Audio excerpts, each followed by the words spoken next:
ಇವತ್ತು ಗೌಡ್ರ ಶೈಲಿಯ ಸಾಂಬಾರ್ ಪೌಡರ್ ಮಾಡ್ತಾ ಇದೀವಿ.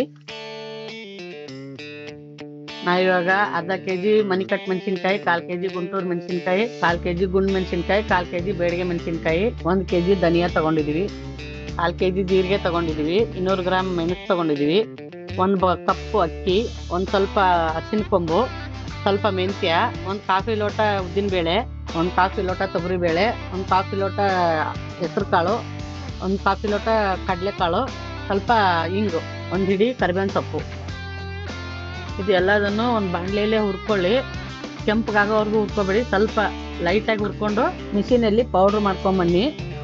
ಈ ಪೌಡ್ರಿಗೆ ಕಲ್ಲುಪ್ಪು ಕರಿಬೇವಿನ ಸೊಪ್ಪು ಹಾಕಿಟ್ರೆ 2 ವರ್ಷ ಹಾಳಾಗಲ್ಲ. ಇವಾಗ ಸಾಂಬಾರ್ ಪೌಡ್ರ್ ರೆಡಿಯಾಗಿದೆ. ವಿಡಿಯೋ ಇಷ್ಟ ಆಗಿದ್ರೆ ಲೈಕ್ ಮಾಡಿ, ಕಮೆಂಟ್ ಮಾಡಿ, ಸಬ್ಸ್ಕ್ರೈಬ್ ಮಾಡಿ.